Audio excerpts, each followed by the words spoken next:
Lalu bagaimana agar kita bisa menerima perbedaan itu? Kuncinya adalah kita harus lebih mempertajam persamaan.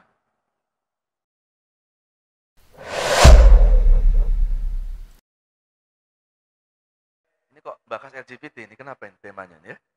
Nah, tadi ada perbedaan. Jadi perbedaan itu sunatullah, termasuk cinta lain jenis itu sunatullah. Oke ya?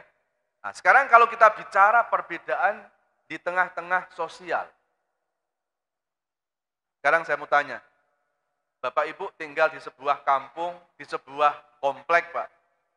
Kira-kira semua orang itu sama dengan kita atau ada yang berbeda? Pasti ada yang berbeda. Apakah semua orang di kampung semua mencintai Bapak Ibu semuanya? Enggak mungkin. Atau pertanyaannya, apakah semua orang di satu kampung membenci ibu semuanya? Enggak juga. Ada yang senang, mesti juga ada yang tidak senang. Biasa perbedaan itu. Jadi enggak usah kita nuntut orang harus sama dengan kita. Enggak perlu, Pak. Ya. Kenapa? Karena perbedaan itu adalah merupakan hukum alam. Lalu bagaimana agar kita bisa menerima perbedaan itu? Kuncinya adalah kita harus lebih mempertajam persamaan. Jangan kita pertajam perbedaan. Ya. Hari-hari ini kan sedikit berbeda ribut, Pak. Beda politik saja rame kita. Ya. Beda fikih saja berkelahi sesama umat Islam. Ya, padahal apa? Persamaannya lebih banyak daripada perbedaan. Ya. Kenapa kok nggak lihat kesamaannya gitu loh? Kok yang selalu ditonjolkan perbedaan? Ya, ributlah kita. Coba saya ambil contoh, Pak. Sama orang yang non-muslim, ya, apakah boleh kita membenci mereka? Enggak boleh, Pak. Karena sudah ada ayat, lakum dinukum waliyadin. Kita disuruh apa ketika berhadapan dengan mereka? Ya suruh menghormati saja perbedaan agamanya. Ya. Nah, sekarang kalau yang sama orang non-muslim, Tuhannya beda, agamanya beda, kitabnya beda, kita aja suruh menghargai, Pak, perbedaan, suruh menghormati. Lalu bagaimana kalau kita sesama umat Islam? Kan gitu, Pak. Yang jelas-jelas agamanya sama, Qur'annya sama, kiblatnya sama, masjidnya sama. Pergi ke Mekah masih sama kan? Nah, apa? Pergi haji masih ke Mekah kan? Belum ke Sentul kan? Ya. Kenapa hanya gara-gara beda fikih saja kok kita korbankan persamaan-persamaan itu? Ya. Jadi ini yang terjadi, Pak. Hanya gara-gara beda fikih saja. Satu masjid jamaahnya bareng, Pak, tapi kayak nggak kenal. Ya. Padahal sama-sama umat Islam. Ya. Maka agar kita bisa menguatkan persaudaraan sesama umat Islam, yang harus kita pertajam itu persamaan, nggak usah perbedaan. Kalau kita persoalkan perbedaan, sampai hari kiamat nggak akan selesai, Pak. Maaf nih ya, Pak, urusan politik berbeda. Ini setahun setengah lagi kita akan masuk, Pak, tahun politik. Berbeda nggak nanti, Pak? Berbeda. Terus ribut lagi. Mau sampai kapan? Kita sampaikan saja yang benar ini. Adapun ada yang memilih tidak sama dengan kita, sudah.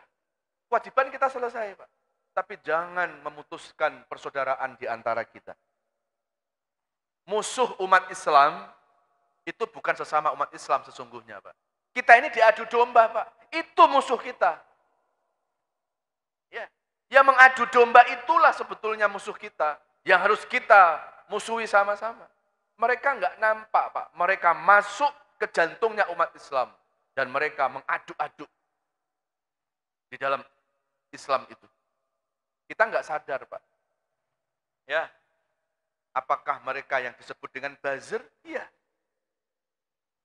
Ya. Apakah mereka menggunakan sosial media untuk mengadu domba? Iya. Mereka nggak nampak, tapi mereka gerilya.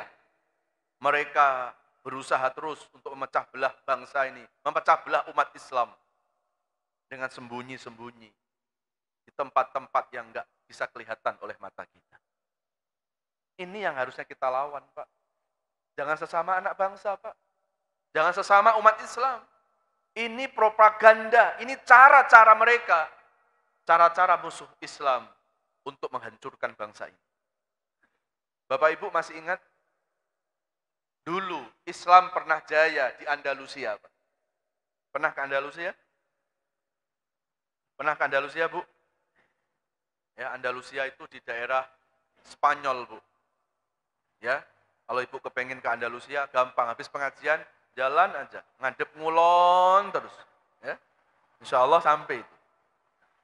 Dulu di Andalusia, di benua Eropa, di daerah Spanyol, Pak, itu. Islam itu pernah jaya berapa lama, Pak? 800 tahun. Sampai kalau kita datang ke sana, Pak, jalan-jalan di gang-gang itu, Pak, itu menggunakan jalan-jalan nama sahabatnya Rasulullah. Yang paling banyak adalah nama jalan dengan sahabat Tariq bin Ziyad. Karena itulah yang membawa Islam ke Andalusia. Sampai sekarang masih ada jalan-jalannya, Pak.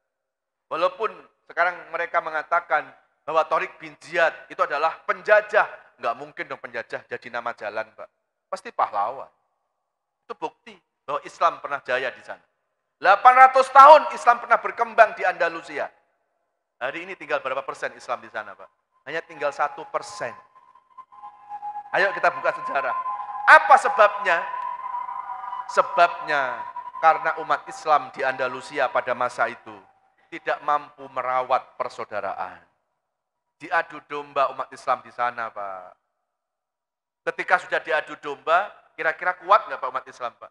Lemah kekuatannya. Begitu lemah kekuatannya, masuklah tentara salibis ke Andalusia. Dan ketika itu umat Islam sudah posisinya lemah. Diusirlah mereka umat Islam. Kalau nggak mau keluar dari Andalusia, mereka bunuh atau mereka murtadkan. Dan sampai sekarang, Islam di sana nggak pernah bangkit lagi.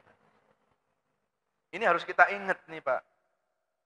Ya, jangan kita bilang, itu kan di Andalusia, Pak Ustadz. Nggak mungkin terjadi di Indonesia. Kata siapa, Pak? Yang mengadu domba juga sama-sama orangnya, Pak, itu.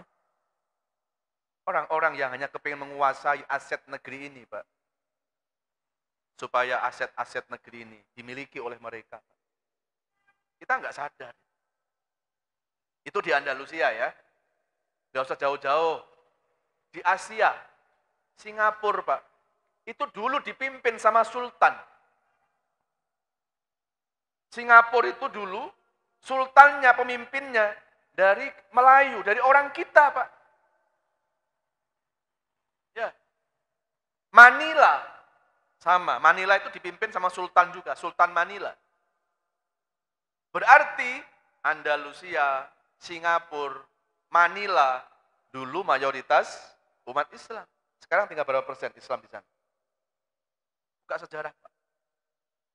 Manila sekarang ini Islam hanya tinggal 10%.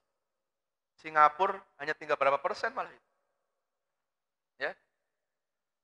Orang kita datang ke sana aja dipersekusi. Ditolak, Pak. Padahal dulu yang mimpin adalah orang kita. Kenapa enggak punya kekuatan kita? Apakah kita masih mengatakan bahwa Islam di Indonesia mayoritas? Kok bangga sekali dengan istilah mayoritas? Mayoritas jumlahnya, Pak. Kekuatan kita udah terpecah-pecah kita ini. Kekuatan umat Islam bukan lagi mayoritas, kuantitas kita. Ya. Waktu tahun 2019, waktu pemilihan legislatif, Pak.